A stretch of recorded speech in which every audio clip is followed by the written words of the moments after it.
ఎన్నికల్లో ప్రజలు చిత్తుగా ఓడించడంతో పూర్తిగా పరువు పోగొట్టుకున్న రాజమండ్రి మాజీ MP Margani Bharat city MLA Adireddy శ్రీనివాస్పై పరువు నష్టం దావా వేస్తాననడం హాస్యాస్పదంగా ఉందని నగర టీడీపీ ప్రధాన కార్యదర్శి బుడ్డిగ రాధ అన్నారు.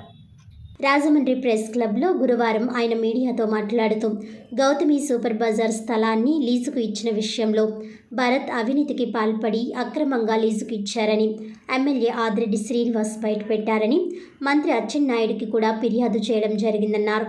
దీంట్లో నువ్వు అవినీతికి పాల్పడకపోతే నిరూపించుకోవాలని అన్నారు.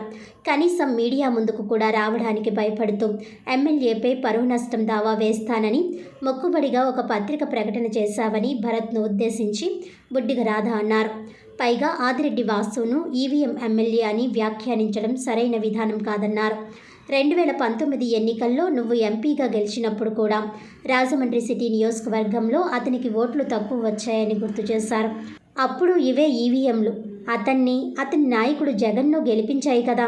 అలాంటి సమయంలో కూడా రాజమండ్రి సిటీలో టీడీపీ అభ్యర్థి ఆదిరెడ్డి భవానీ భారీ మెజార్టీతో ఎమ్మెల్యేగా గెలిచారు కదా అని గుర్తు చేశారు. ఎన్నికల్లో ఆదిరెడ్డి వాసు చేతిలో ఘోర పరాజయం పాలైన భరత్ గ్రాఫ్ రోజు రోజుకు పడిపోతుందన్నారు. సొంత పార్టీ వారే అతన్ని దూరంగా పెడుతున్నారని అన్నారు. ఆర్యాపురం కోఆపరేటివ్ అర్బన్ బ్యాంక్ ఎన్నికలు, రాజమండ్రి ఛాంబర్ ఆఫ్ కామర్స్ ఎన్నికల్లో భరత్ను సొంత వైసీపీ వారే దూరంగా పెట్టడం ఇందుకు నిదర్శనమని అన్నారు. దీంతో ఉడికిపోతూ లోపల అసూయతో రగిలిపోతూ ఆదిరెడ్డి వాసును ఈవీఎం ఎమ్మెల్యే అంటుంటే నీకు మతి భ్రమించిందని రాజమండ్రి ప్రజలు నవ్వుకుంటున్నారని అన్నారు. ఇకపై అలా అనే ముందు ఆలోచించుకో అని హితవు పలికారు. ఇప్పటికైనా సొల్లు కబుర్లు ఆపి చర్చకు రండి అని సవాల్ చేశారు. ఆదిరెడ్డి కుటుంబానికి అవినీతి చేయాల్సిన అవసరం లేదన్నారు. నిత్యం ఎవరికో ఒకరికి సాయం చేస్తుంటారని అన్నారు.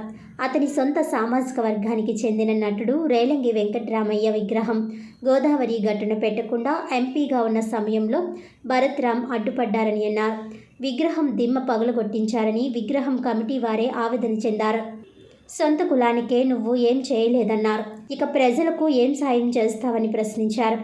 ఎమ్మెల్యే ఆదిరెడ్డి శ్రీనివాస్ సహకారంతో లాలా చెరువు వద్ద ఏర్పాటు చేసిన సెట్టిబల్స పితామహుడు దొమ్మేటి వెంకటరెడ్డి విగ్రహాన్ని ఈ నెల 15న ఆవిష్కరించనున్నట్లు బుడ్డిగ రాధ చెప్పారు. ఈ కార్యక్రమంలో మంత్రులు, ఎంపీలు, ఎమ్మెల్యేలు పాల్గొంటున్నారని చెప్పారు. అధికారంలో ఉన్న సమయంలో భరత్ దొమ్మేటి వెంకటరెడ్డి విగ్రహం ఏర్పాటు చేయలేకపోయారని విమర్శించారు.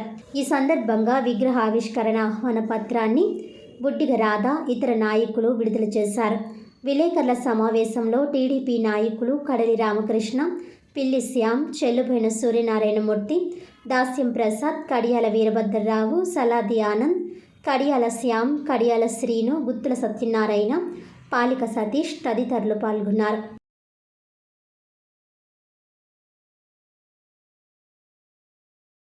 రాజమండ్రిలో గౌతమి సూపర్ బజార్ అనే దాని మీద అవినీతి జరిగిందని మా ఎమ్మెల్యే గారు అయినటువంటి ఆదిరెడ్డి వాసు గారు మొన్న పత్రికాముఖంగా తెలియజేయడం జరిగింది.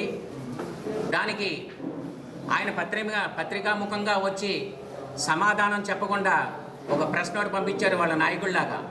అది కరెక్ట్ కాదని చెప్తా ఉన్నాం. అది 100% దాని మీద అవినీతి జరిగింది, దానికి బయటికి తెస్తామని చెప్పి మీకు తెలియజేస్తూ ఉన్నాం. దానికోసం అచ్చెన్నాయుడు గారు మంత్రి గారితో కూడా మేము ఫిర్యాదు చేయడం జరిగింది. ఆ అవినీతిని బయటికి తీసేదాకా మేము మట్టిగా ఎట్టి పరిస్థితుల్లో ఊరుకోం. అది 100% అవినీతి జరిగింది. దాని విషయంలో ఆయన ఏమంటారంటే, మాజీ ఎంపీ గారైనటువంటి భరత్ గారు దాని మీద పరువు నష్టం దావా వేస్తానంటున్నారు. మేము వేసుకోండి, ఏమన్నా చేసుకోండి. వేసుకునే ముందర అసలు మీకు పరువు ఉందా అని అడుగుతున్నాం.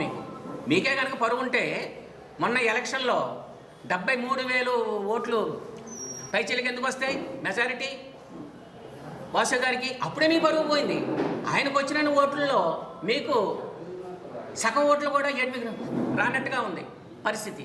అప్పుడే మీ పరువు పోయిందిగా. నిజంగా మీ పరువు ఉంటే వేసుకోండి, ఇబ్బంది లేదు. అంతేగాని అవినీతి కోసం దీనికోసం ఎప్పుడు కూడా మాట్లాడొద్దు.